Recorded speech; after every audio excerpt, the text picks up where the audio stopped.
प्रमुख अतिथी जिल्ह्याचे पोलीस अधीक्षक, माझे स्नेही सन्माननीय श्री कराते साहेब, मंत्रालय बुलढाणा जिल्ह्याचे कार्यकारी संचालक डॉक्टर भोससाहेब, कराते साहेबांच्या कुटुंबातील सर्व सदस्य आणि त्यांच्यावर प्रेम करणारे बुलढाणा जिल्हा व बुलढाणा जिल्ह्यातल्या बऱ्याच बाहेर जिल्ह्यात आलेली एवढी मोठी मंडळी. खरं तर जगाची रीत आहे, उगवत्या सूर्याला सर्व लोक नमस्कार करतात, मावळत्या सूर्याला सहसा कोणी नमस्कार करत नाही. त्याचं कारण असं असते की ज्या मावळत्या सूर्याला लोक नमस्कार करतात ते त्यांच्या कर्तृत्वाला करतात. आणि आज गेल्या 1.5-2 वर्षापासून सगळ्या जिल्ह्यामध्ये आहेत. आणि सगळ्यात महत्वाची गोष्ट म्हणजे या 1.5 वर्षाच्या काळामध्ये जिल्ह्यामध्ये शांतता व कायदा व्यवस्था अतिशय चांगल्या प्रमाणात राहिली, एकही जाती रंगाला घडली नाही. आणि साहेबांचं सगळ्यांची वागणं, त्यांचं भाषेवरचं प्रभुत्व, म्हणजे एखादा माणूस इंग्रजी चांगली बोलू शकतो, एखादा उर्दू चांगली बोलू शकतो, पण साहेब मराठी, उर्दू, इंग्रजी, हिंदी चारही भाषेचं साहेबांचं अतिशय प्रभुत्व आहे. एक असं मल्टी टॅलेंटेड माणूस आज आपल्या जिल्ह्यामध्ये आहे. आणि हा कार्यक्रमाचा सत्कार करण्यामागचा औचित्य काय सांगतो. 1979 मध्ये बुलढाणा जाती रंगभेद झाले आणि त्या रंगभेदीमध्ये जवळपास 55 ते 60 लोक दवाखान्यामध्ये भरती झाले. आणि त्यावेळेस आम्ही नेमकेच तरुण होतो आणि सामाजिक कार्य करण्याची खूप सवय होती.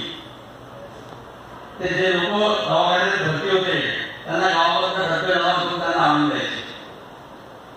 त्यावेळेस साहेबांकडून या ठिकाणी विभाजन आणि त्यावेळेस जो संबंध आला तो वाढत गेला. त्यानंतर माझी मुलगी कोमल, तिचं 1979 मध्ये जे बाळंतपण झालं त्यावेळेस तिने सिझरिंग साहेबांनी केलं. त्यामुळे अजून संबंध वाढले. आणि त्यावेळेस मला जास्त कळत नाही, लोक मंडळी झाले की त्यावेळेस क्लासिकल सिझरिंग आहे, ते फार कठीण असते. आणि ते सुद्धा साहेबांनी त्यावेळेस केलं. आणि आज ती कोमल तिथली शाळा वगैरे सगळं सांभाळत आहे. फक्त इतक्या काळामध्ये त्या कार्यक्रमासाठी पुढाकार घेतला आणि हा कार्यक्रम घडवून आणला. आणि गेल्या 1.5 वर्षामध्ये साहेबांनी सुद्धा आमचे संबंध खूप चांगले राहिले. त्याचा पोलीस अधीक्षक मंडळी थोडा अंतर असतो. कुठलाही जरी कार्यक्रम असता साहेबांना फोन केला तर साहेब घरचा कार्यक्रम घेऊन आवडतो द्यायचे. आणि अतिशय म्हणजे आता घरचा कार्यक्रम कसा पोलीस अधीक्षक माझ्याकडे मोठ्या प्रकारे टेन्शन असते, परंतु साहेब कधी काय या ठिकाणी गेली म्हणजे आम्हाला काही टेन्शन आलं नाही. मागच्या वेळेस आम्ही या ठिकाणी रमजान महिन्यामध्ये या ठिकाणी कार्यक्रम साजरा केला, रोजा इफ्तार साजरा केला. आणि त्या ठिकाणी साहेबांनी जे 2 तास उर्दूमध्ये भाषण केलं, तिथली मुस्लिम मंडळी सुद्धा परिषद झाली असं आजच्या घडलेली सुद्धा. आणि इतकं म्हणजे एखादा माणूस या ठिकाणी आता राही साहेब बोलतात, राही साहेब मराठी पण बोलतात, हिंदी पण बोलतात, उर्दू पण बोलतात, परंतु साहेबांची इतकी कमांड आहे त्याच्यावरती राही साहेबांचा आपण समजू शकतो की ते गावावर नावाच आहे. आणि या कार्यक्रमाला अध्यक्ष मी गावावर पास आहे. 10वा पास आणि 10वी नापास, त्या मधात जेवढे बुद्धिजीवी लोक सर्व बसलेले आहेत त्यांचं या ठिकाणी परत एकदा मला फक्त स्वागत करतो. आणि साहेबांना पुढील आयुष्यासाठी खूप चांगलं असं सुरेश चिंतितो. आणि या ठिकाणी त्याच्या होती साहेब आपल्याला माहिती की साहेब त्यानंतर मालेगाव ठिकाणी जाणार आहेत म्हणून मालेगाव व्यक्ती घडत असतील तर आनंदाची गोष्ट आहे. तुमचा एवढा मोठा चाहता वर्ग मालेगावला तू लोकांकडनं ऐकलेला आहे, तर असं झालं तर फार चांगलं आहे. पण तुम्ही साहेबांना विचारलं त्यामुळे मी पोल्ट्री फार्म टाकणार आता खरं काय माहिती, पण पोल्ट्री फार्म टाकणारी आणणार होते ते कशासाठी माहिती. तर आपण निश्चितच मालेगावला जर आपल्याला मिळाला, आपण मनासाठी जागा मिळाली, मनासारखा पक्ष मिळाला तर आपण इलेक्शन लढावं. बुलढाण्याची फार मोठी मंडळी त्या ठिकाणी आपल्याला निश्चित मदत घडेल असं मला वाटते. कारण की सध्याचं राजकारणाची काय परिस्थिती आहे न बोललेलं बरं. म्हणजे टीव्हीवर बघावं की नाही बघावं असा प्रश्न झालेला आहे. आणि सगळ्याच पक्षांनी आपापली बाजू सोडलेली आहे. त्यामुळे आता कुठेतरी चांगल्या लोकांनी राजकारणात यावं आणि आपण या ठिकाणी आलात आमच्या विनंतीला धन्यवाद. माननीय भाईजींनी कोमलताईंच्या जन्माची कथा आणि डॉक्टर देविदास खडासे साहेबांचा तो काळ इथं विशद केला. खरं म्हणजे याला किती दिले त्याला किती दिले, प्राणवायू कधी आपली पाठवत नाही दिले, ढगी संपून जातो थेट थेट जरत दिखाही राग होतो तक्रार नाही करत, काळीचं फाटले तरी जखम सुटते आपोआप, ज्याला रडता येत नाही त्याचेच नाव बाप, ज्याला रडता येत नाही त्याचेच नाव बाप. कुणाला सरकारी विद्यालयामध्ये कुणाला अर्बन क्रेडिट सोसायटीचा पूर्ण कारभार कोमलताई सांभाळत आहे हाही उल्लेख केला.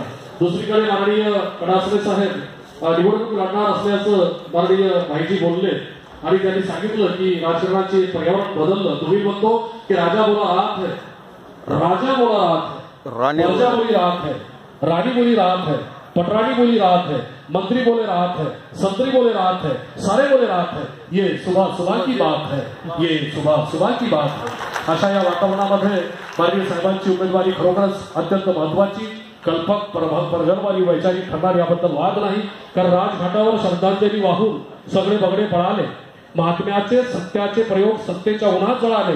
तिकडे थिएटरच्या गर्दीत घुसमटून कोणीतरी म्हणाले बापू किती किरण होते हे मुन्ना भाईमुळे कळाले, बापू किती किरण होते हे मुन्ना भाईमुळे कळाले. यानंतर अत्यंत ज्यासाठी आपल्या पापण्यांच्या प्रतीक्षेचं ओझं झालं होतं ते माहितीपट या ठिकाणी दाखवण्यात येत आहे. माननीय साहेबांचं कर्तव्य पथिकाचा जीवन प्रवास अत्यंत कल्पक शीर्षक मथळा देण्यात आलेला आहे. का या ठिकाणी मला करायचा प्रमुख दिल्ली यांच्या सत्कारासाठी माननीय संग्राम पाटील ठाणेदार चिखली याला सविनय आमंत्रित करतो. माननीय रवि सिंह बाबाजी, आपका यहाँ पर सत्कार हो रहा है. और इमाम ने कहा था कि हरम व दायर के कदमे वो देखे जिनको फुर्सत है, यहाँ अपने नजर तक सिर्फ उर्वाने मोहब्बत है, बरसाने मोहब्बत की शरीयत है, किसी को याद करके आह भर लेना इबादत है, जहां वो है वहां दिल है. माननीय कलेक्टर साहेबांचं आगमन होत आहे, जिल्हाधिकारी साहेबांचं आगमन होत आहे.